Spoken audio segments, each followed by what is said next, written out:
Bismillahirrahmanirrahim. Assalamualaikum warahmatullahi wabarakatuh. Innal hamdalillah nahmaduhu wa nasta'inuhu wa nastaghfiruh wa na'udzu billahi min shururi anfusina wa min sayyiati a'malina may yahdihillahu fala mudilla lahu wa may yudlil fala hadiya lahu. Asyhadu an la ilaha illallah wahdahu la syarika lahu wa asyhadu anna Muhammadan abduhu wa rasuluh la nabiyya wa la rasula ba'dah. Faqad qala ta'ala fi kitabihil karim wa huwa asdaqul qailin ya ayyuhalladzina amanu taqullaha wa qulu qawlan sadida yuslih lakum a'malakum wa yaghfir lakum dhunubakum wa may yuti'illaha wa rasulahu faqad faza fawzan 'azima.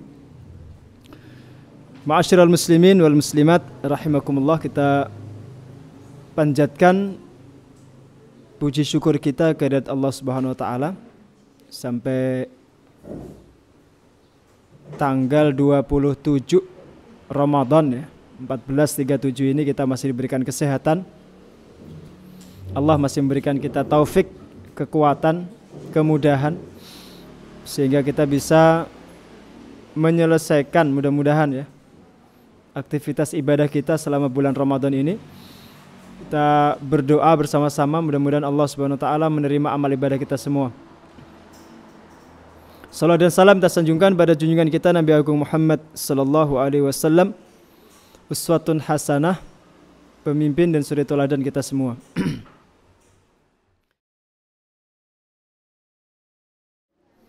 Baik, kita awali kajian kita dengan membaca lafaz basmalah bersama-sama.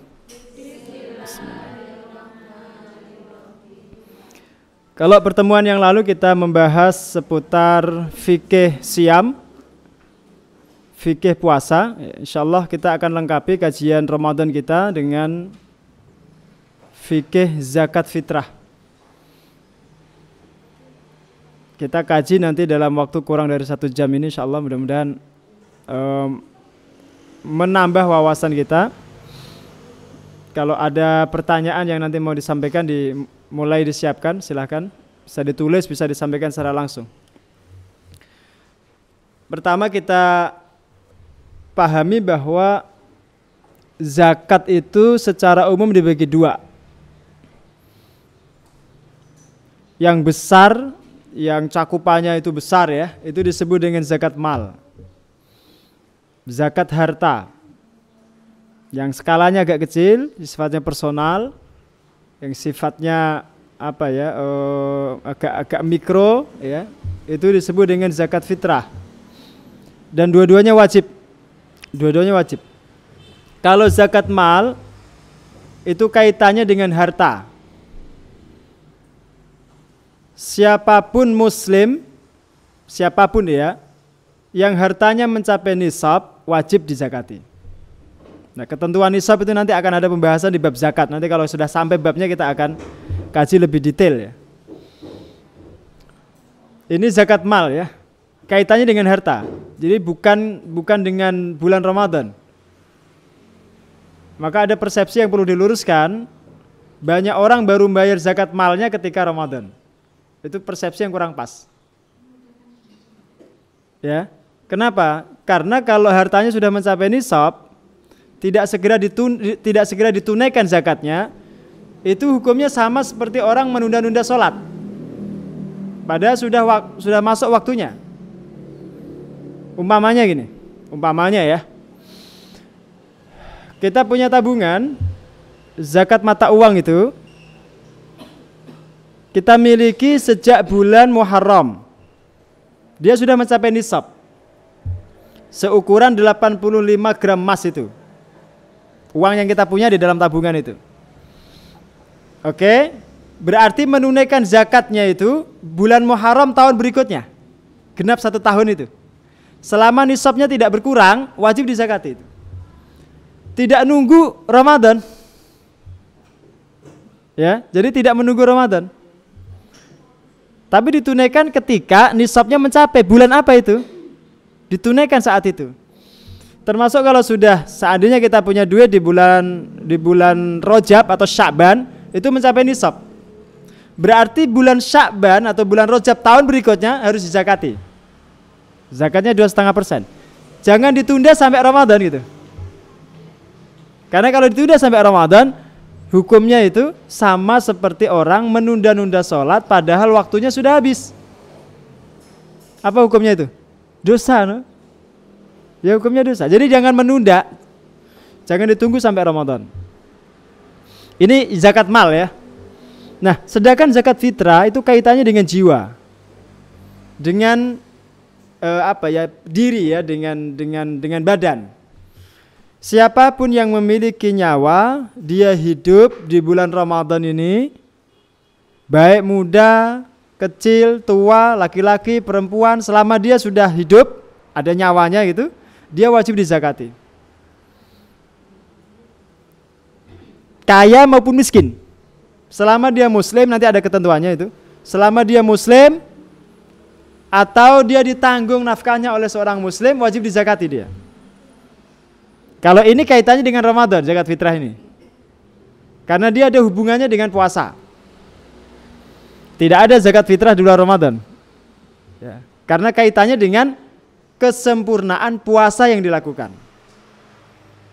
Puasa itu baru dinyatakan diterima oleh Allah kalau zakat fitrahnya dibayarkan. Meskipun puasanya dia 1 bulan full, tarawih juga penuh, bahkan khatam Quran sampai 30 kali. Setiap hari dia khatam, umpamanya ya. Itu tidak akan dianggap oleh Allah, belum dianggap sempurna kalau zakat fitrahnya belum ditunaikan. Maka dia kaitannya bukan dengan kaya atau miskin, bukan. Dia kaitannya dengan muslim atau tidak, masih hidup atau tidak. Contoh begini, kalau ada orang melahirkan malam takbiran, bayinya lahir pas maghrib, bayi yang baru lahir itu wajib dizakati. Yang zakati siapa? Ayahnya. Jadi bukan bayinya itu yang wajib, ayahnya, karena ayahnya yang wajib menanggung nafkahnya. Itu contoh. Selama dia sudah bernyawa ya, sudah hidup itu. Ini zakat fitrah. Kalau pembantu itu yang wajib menzakati majikannya. Maka zakat fitrah itu jangan dikasihkan pembantu, Bu. Kalau ngasih pembantu itu THR. THR agak lebih besar ya. Zakat fitrah kasihkan yang lain. Karena pembantu itu zakatnya ditanggung majikannya.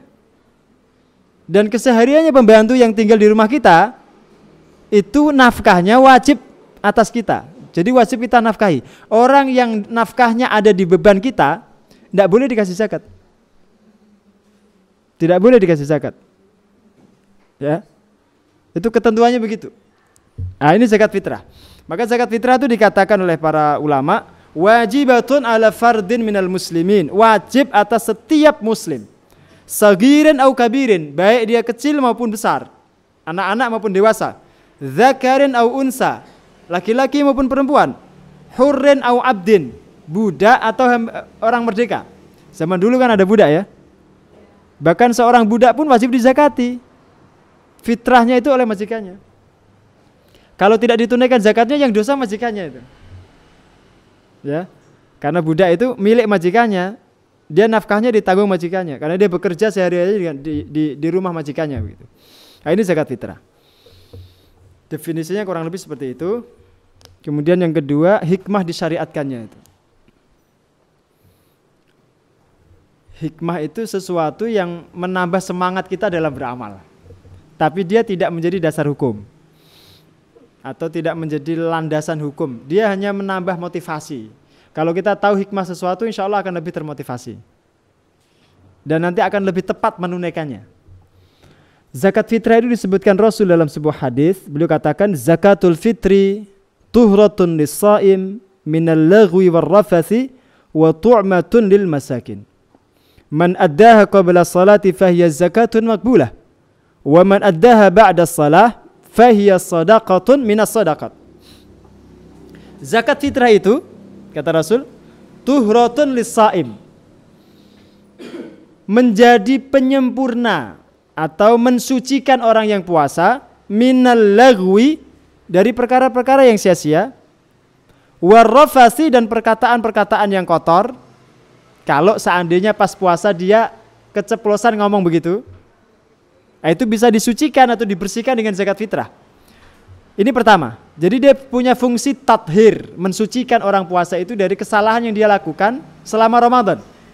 Kesalahan itu kalau tidak disucikan, Ramadannya menjadi gak sempurna itu. Yang kedua, wa tu'matun lil masakin, menjadi makanan untuk orang-orang miskin di hari raya. Ya, di hari raya itu. Maka Rasul mengatakan begini, man addaha qabla shalah, barang siapa menunaikan zakat fitrahnya itu sebelum salat Id, fahiya zakatun makbulah, maka itu zakat yang diterima. Maksudnya hukumnya sah sebagai zakat fitrah. Wa man addaha ba'da shalah, barang siapa menunaikan setelah salat, fahiya shadaqatun minas shadaqah, maka itu sedekah biasa.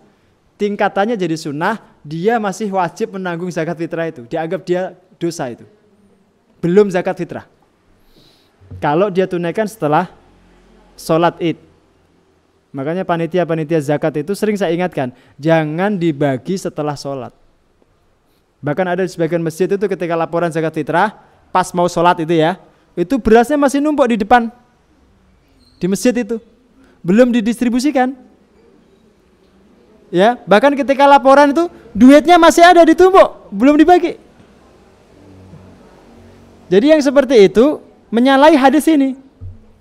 Jadi harus dibayar tuntas selesai sebelum sholat Id ditunaikan. Karena fungsi yang kedua dari zakat fitrah ini adalah agar menjadi bekal hari raya untuk orang-orang miskin. Tujuannya agar mereka ketika menghadapi hari raya itu mereka ikut bahagia, tidak mikir besok makan apa. Ya, ketika hari raya dia ikut senang, tidak bingung nyari dan minta-minta gitu. Maka dicukupi dengan zakat fitrah itu. Kalau urusan meningkatkan derajat ke ekonomi mereka itu urusan zakat mal. Ya, zakat fitrah itu konsumsi, memang konsumtif. Hari raya itu fokusnya. Maka dia lebih dikhususkan untuk fakir miskin, tidak 8 golongan itu. 8 golongan itu siapa aja, Bu? Fuqara, masakin. Siapa tahu nanti jenengan ada di situ. Terlihat hutang kan ini, wajah-wajah orang yang punya hutang semua itu. Jadi kalau zakat fitrah dikhususkan untuk fakir miskin, gitu. Karena tadi fungsinya yang kedua itu tu'matun lil masakin. Dia agar menjadi makanan, bekal hari raya bagi orang-orang miskin. Ya, ini kata Rasul. Tadi malam juga saya ketika kajian ditanya itu, Ustadz, kan kalau dibagi semua zakat fitrah itu banyak, per orangnya bisa sampai 20 kilo. Apa enggak mubadir? Kalau dibagikan semua pas hari raya itu. Kalau ditunda sebagiannya bagaimana nanti setelah hari raya? Ini hadisnya bunyinya begitu. Dalam, Bu? Iya kan? Dibagi saat itu juga, sebelum sholat dibagi semua. Nanti urusan dia, mau sebagiannya dia makan, sebagiannya dia jual, itu urusan dia. Itu hak dia gitu. Ya. Nah, ini hikmahnya. Sehingga kita sadari bahwa puasa kita selama Ramadan itu yakin tidak sempurna gitu ya. Banyak kekurangan. Kita masih sering melakukan hal yang sia-sia. Perkara-perkara yang tidak ada manfaatnya masih kita lakukan. Itu semua nanti bisa ditambal kekurangan-kekurangan itu dengan zakat fitrah. Sampai-sampai dalam sebuah hadis itu dikatakan oleh Rasul, nilai ibadah selama Ramadan itu pahalanya itu masih tergantung di antara langit dan bumi, belum terangkat kepada Allah, belum diterima oleh Allah sampai zakatnya ditunaikan. Ya, sampai zakat fitrahnya ditunaikan. Nah, ini sekaligus penjelasan gitu, bahwa Islam itu mengajarkan kepada kita untuk membangun hablum minallah, hubungan dengan Allah, dan juga hablum minannas. Nah, zakat fitrah itu menyempurnakan hablum minannas itu. Nanti kalau jenengan lihat di hari raya Idul Adha juga begitu, coba. Jenengan dianjurkan puasa, iya kan? Dianjurkan puasa hari Arafah. Itu kan hubungannya dengan Allah, puasa itu. Kalau yang di tanah suci dia menunaikan haji, manasik itu. Hari raya disuruh motong kambing. Itu untuk siapa? Hablum minannas. Itu pribadi muslim begitu. Jadi hubungannya dengan Allah bagus, hubungan dengan manusia bagus. Baru sempurna dia keislamannya. Ya, maka hikmahnya ini kalau kita dapatkan, itu akan terasa ringan kita zakat itu. Termasuk zakat mal itu. Ringan aja. Cuma sayang masyarakat kita ini kadang-kadang kurang proporsional dalam melakukan kajian itu. Masalah korban itu setiap tahun dikaji. Di masjid-masjid dikaji kan? Semarak orang mengkaji korban itu. Padahal itu sunnah. Sementara kajian tentang zakat itu jarang. Padahal itu wajib. Maka banyak masyarakat itu peduli dengan korban, sadar dengan korban, tapi nggak sadar dengan zakat. Terutama zakat mal itu. Jarang ada yang peduli itu. Maka kita ketika kita cuplik ini ya, nanti ketika kita sampai di babnya, mudah-mudahan lebih detail nanti ya. Baik. Yang ketiga, kepada siapa zakat fitrah itu diwajibkan? Tadi sebenarnya di awal sudah disampaikan itu. Muslim, ini wajibnya ya. Muslim, orang yang merdeka, dia wajib menzakati budaknya. Tapi kewajiban ada di majikannya itu. Maka syaratnya merdeka, Muslim, memiliki satu bekal untuk hari raya bagi keluarganya. Sisanya dizakatkan itu. Kalau dia tidak punya sama sekali, tidak punya simpanan, itu dia tidak wajib. Dia menerima zakat fitrah nanti. Tapi selama dia masih punya bekal untuk dia dan keluarganya, kemudian ada yang dia bisa gunakan untuk zakat fitrah, maka wajib dia keluarkan zakat fitrah. Tapi kalau simpanannya sama sekali dia nggak punya sama sekali itu bekal di hari raya, maka dia tidak wajib zakat fitrah, dia dizakati. Nah, ini kewajibannya. Kalau istri zakatnya suami yang wajib. Jadi istri itu tidak wajib mengeluarkan zakat fitrah, yang mengeluarkan itu suaminya. Yang wajib menanggung itu suaminya, maka yang bayarkan suaminya. Meskipun teknisnya dia bisa nyuruh istrinya ya. Orang tua yang tinggal di rumah kita, yang sehari-hari nafkahnya kita tanggung, yang wajib zakati kita, kepala keluarga itu. Ya. Yang nanggung adalah anaknya. Orang-orang yang nafkahnya kita tanggung, yang zakatnya kita tunaikan ini, itu tidak boleh nerima zakat. Maka suami tidak boleh memberikan zakatnya untuk istrinya. Anak yang nanggung nafkah orang tuanya tidak boleh ngasih zakatnya kepada orang tuanya. Harus dikasihkan orang lain. Tapi kalau dibalik, istri kaya raya umpamanya, suaminya kere. Umpamanya Bu ya. Itu istri boleh ngasih zakatnya untuk suami, itu boleh. Karena istri nggak punya kewajiban nanggung nafkah suami. Jadi kalau dibalik itu boleh. Boleh kalau seandainya ada dan suaminya tidak malu itu. Ya, dizakati istrinya itu. Itu boleh. Ini ketentuan yang disampaikan oleh para ulama begitu. Beban moral. Ya malu nih suami. Nanti kewamahnya itu hilang jadinya. Kemudian yang keempat, berapa besaran zakat fitrah itu? Berapa ukuran wajibnya zakat fitrah dan dari jenis apa dia dikeluarkan? Ini juga menjadi masalah yang sering ditanyakan, Bu. Kalau yang selama ini kita ketahui populernya itu kan 2,5 kilogram. Iya kan? Atau kalau liter berapa itu? 3 liter. Ternyata ukuran itu, Bu, 2,5 kilo itu belakangan ini dipertentangkan. Diperselisihkan itu. Jumlah 2,5 kilo itu. Menurut sebagian ulama, 2,5 itu kurang dari ketentuan. Menurut sebagian ulama, amannya itu 2,7 atau 3 kilo. Amannya. Ya. Toh juga jumlah segitu kan sedikit itu, tidak banyak kan?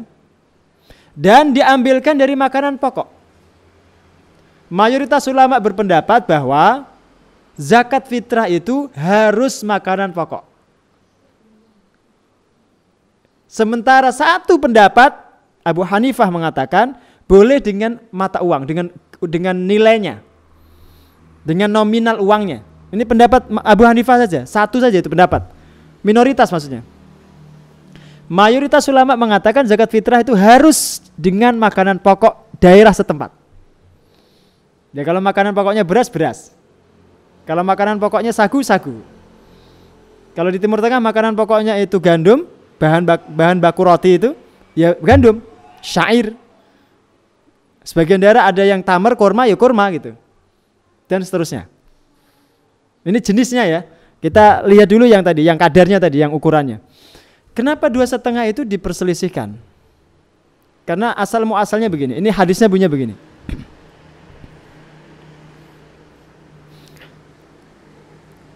Kunna idza kana fina Rasulullah nukhriju zakatal fitri an kulli saghirin wa kabirin hurrin wa mamlukin sa'an min ta'amin aw sa'an min aqit aw sa'an min sya'ir aw sa'an min tamrin aw sa'an min zabibin falam nazal nukhrijuhu hatta qadima Muawiyah hajan aw mu'tamiran fakallama an-nasa 'ala al-minbar fakana fima kallama bihi annahu qala inni ara anna mudayyin min samra asy-syam ta'dil sa'an min tamrin fa akhadha an-nasu bidzalik faqala Abu Sa'id fa amma ana fala azal ukhrijuhu abadan ma ishtu rawahul jamaah. Jadi inti dari hadis ini, ukuran zakat itu 1 sa', Bu. 1 sa' itu ukuran zaman dulu ya. 1 sa' itu berapa? Kata para ulama 4 mud. Mud itu juga ukuran zaman dulu. Mud itu berapa? 1 mudnya itu? 1 mud itu adalah secakupan tangan Nabi SAW. Jadi cakupannya Nabi. Nabi itu laki-laki dewasa yang sedang, tidak terlalu besar, gak terlalu kecil. Maka kata para ulama 1 mud itu adalah 1 cakupan tangan laki-laki dewasa yang ukurannya sedang, tidak terlalu tinggi, tidak terlalu besar, tidak terlalu kecil. Dia sekira-kira seukuran Nabi itu.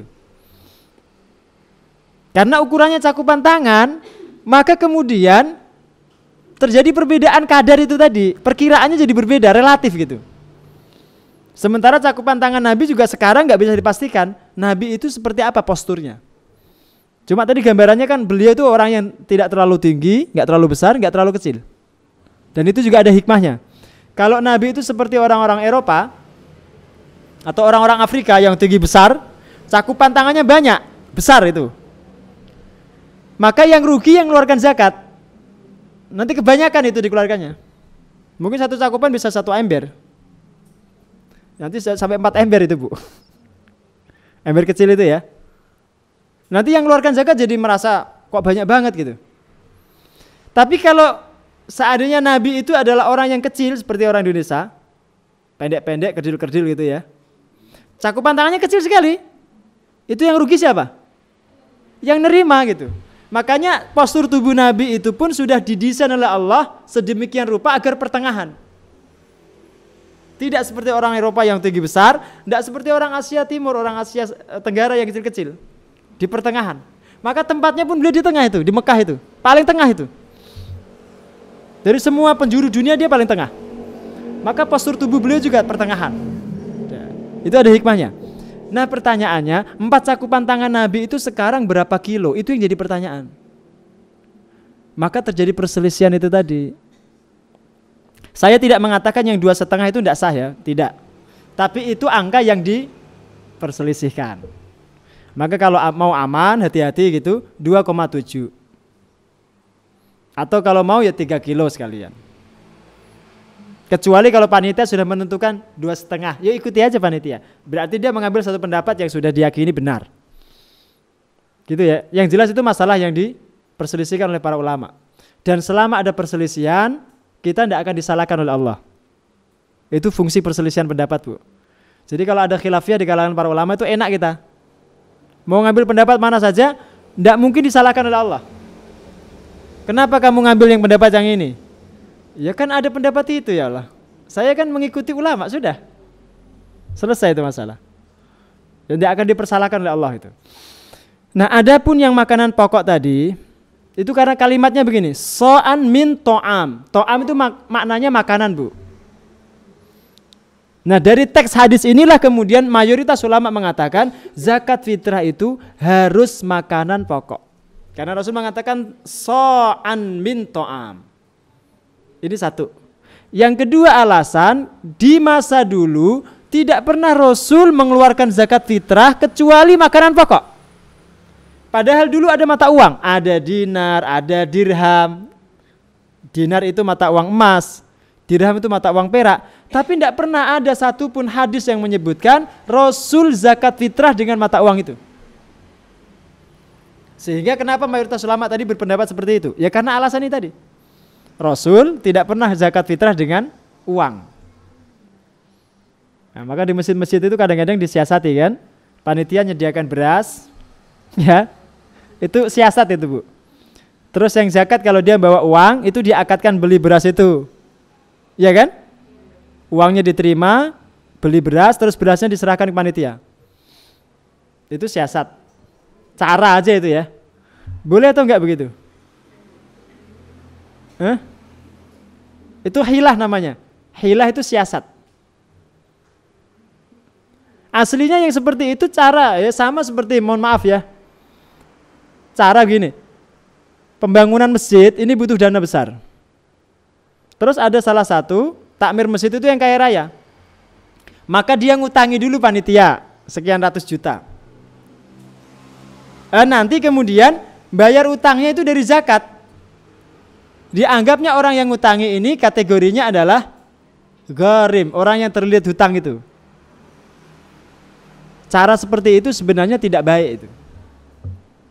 Itu tidak bagus. Itu namanya ngakali Allah itu. Iya. Satu, karena memang zakat itu tidak boleh ditujukan untuk pembangunan masjid, nggak boleh itu. Dia harus diambilkan dari sumber yang lain, infak, sedekah, wakaf itu. Zakat itu diperuntukkan bagi person, orang. Maka 8 golongan itu semuanya manusia. Nggak ada bangunan. Maka para ulama hampir semuanya sepakat zakat tidak boleh digunakan untuk bangun, entah itu masjid, entah itu fasilitas umum, tidak boleh. Termasuk madrasah, tidak boleh. Harus diberikan pada orang. Maka karena ketentuannya seperti itu, sebagian takmir itu mensiasati tadi. Ada orang yang disetatuskan sebagai gharim, orang yang terlilit hutang itu tadi. Paham maksud saya ya? Nah, bayar zakat dengan cara seperti tadi itu juga hilah itu. Saya tidak mengatakan tidak sah, tetapi itu cara yang tidak baik. Karena nanti yang sampai ke tangan penerima itu enggak makanan pokok, duit Bu. Iya kan? Orang kan praktis kalau bayar duit daripada dia bawa beras.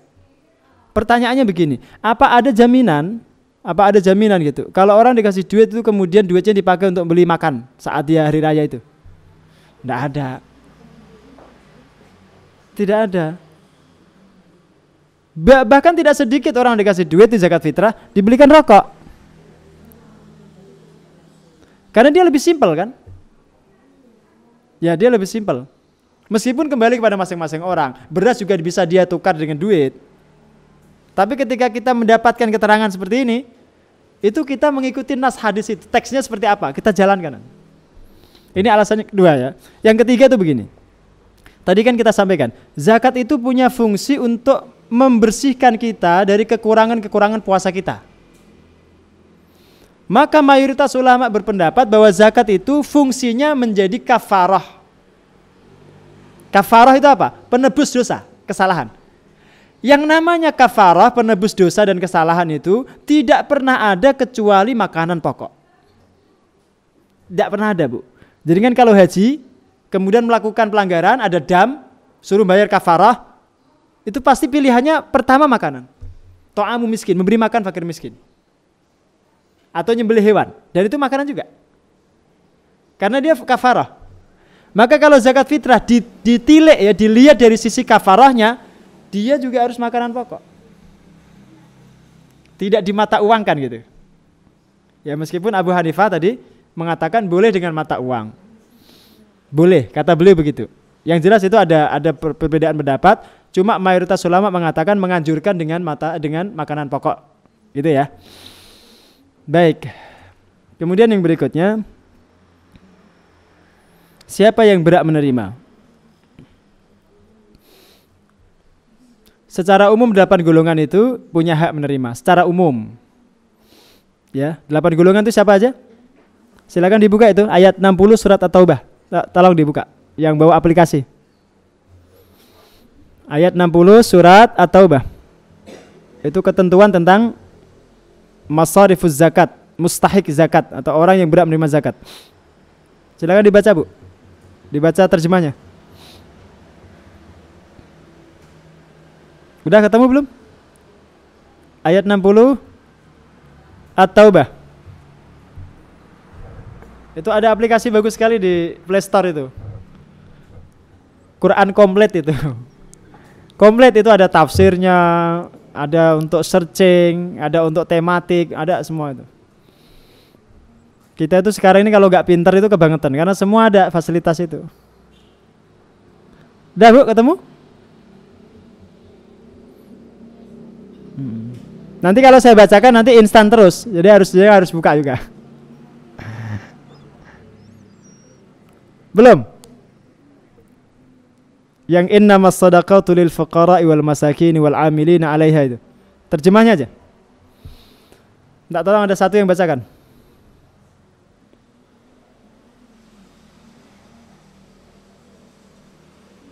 Belum juga? Ini nyari aja kelamaan apalagi ngapalkan ini ya. Ya, silakan dibaca.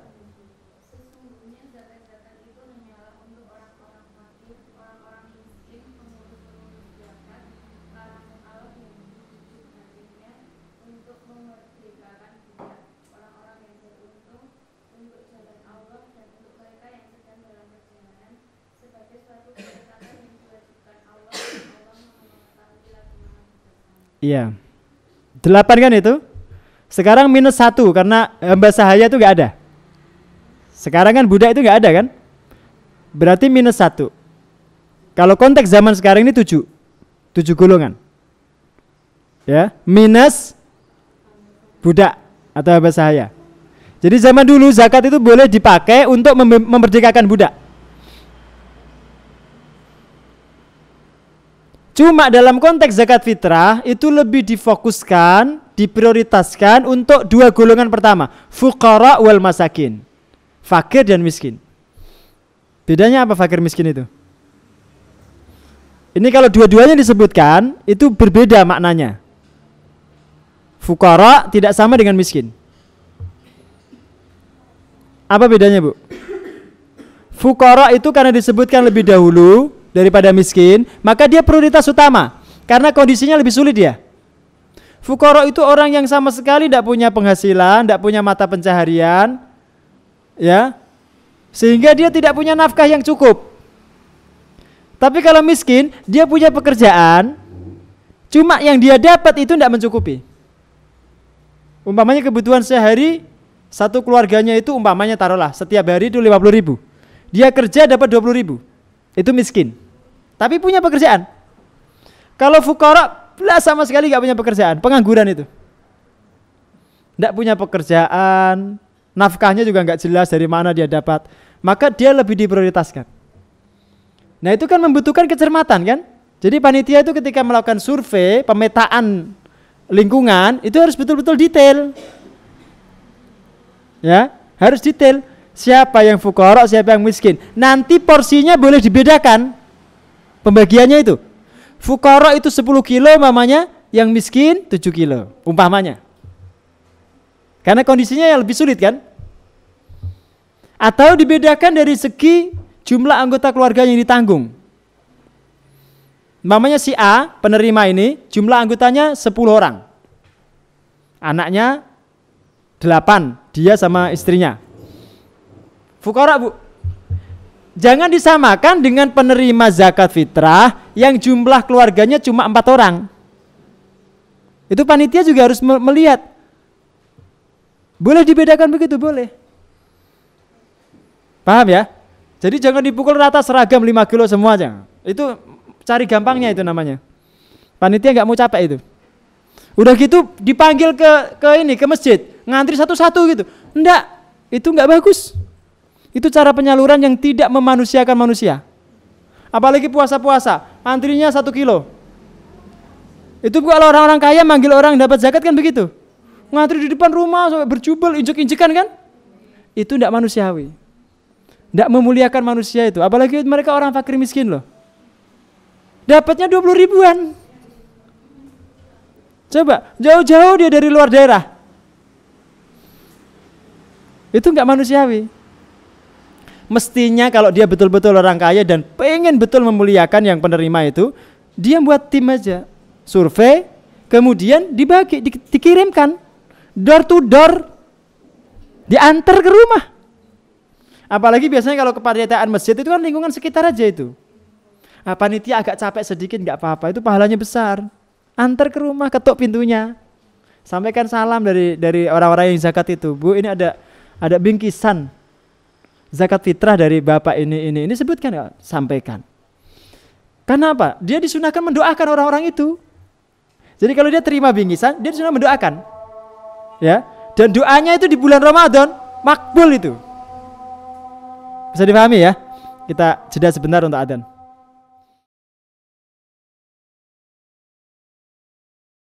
Baik, kita lanjutkan. Kalau panitia zakat itu boleh terima zakat fitrah enggak? Hah? Panitia zakat. Nah. Pertanyaannya kalau saya rubah gini, panitia zakat itu apa disebut amil enggak? Nah, itu dua hal yang berbeda ya. Jadi panitia zakat itu belum bisa disebut amil zakat. Karena ketentuan amil zakat itu adalah orang yang profesinya setiap harinya ngurus zakat. Mulai dari mengambil, kemudian mengelola, menyalurkan. Itu amil. Panitia zakat yang ada itu biasanya dibentuk hanya di bulan Ramadan saja. Itu pun seminggu sebelum hari raya. Udah gitu juga di shift. Gak sehari semalam kan. Pagi sampai sore si anu. Nanti sore sampai malam si ini. Itu gak disebut amil. Sehingga panitia itu tidak dapat zakat fitrah, itu tidak dapat. Jangan ngambil, ya. Tapi kalau mau dikasih umpamanya ya uang penggembira dari infak boleh, tapi jangan dari zakat. Uang apa istilahnya ya? Uang penggembira ya. Transport atau umpamanya untuk beli kopi atau apa boleh lah. Tapi diambilkan dari infak, bukan dari zakat fitrahnya, boleh. Nah dari kas masjid boleh, tidak apa-apa itu. Tapi kalau dari zakat fitrah jangan. Kemudian tadi Bu, di ayat itu Bu, coba jenengan lihat. Jenengan lihat lagi. Di situ ada yatim enggak? Dari 8 golongan itu ada yatim enggak? Udah ditutup kah? Saya cuma ingin menyampaikan begini Bu. Biasanya masyarakat kita ini menyalurkan zakat itu sebagiannya untuk anak yatim. Ya kan? Di situ tidak ada yatim. Maka jangan salah menyalurkan. Anak yatim itu tidak semuanya fakir, enggak semuanya miskin. Ada anak yatim, anaknya konglomerat. Orang tuanya kaya raya. Tidak kekurangan apa-apa dia. Maka yatim yang seperti itu tidak boleh dapat zakat fitrah. Jadi kriterianya, kategorinya itu bukan yatim, tapi miskinnya. Ya, tidak ini sekian paket untuk anak yatim, enggak begitu. Paketnya tetap fakir, miskin. Adapun status dia sebagai anak yatim itu enggak dilihat dalam zakat fitrah itu. Statusnya sebagai miskin yang dilihat. Bisa difahami ya? Baik, sampai sini kalau ada pertanyaan dipersilakan. Wallahu a'lam bishawab.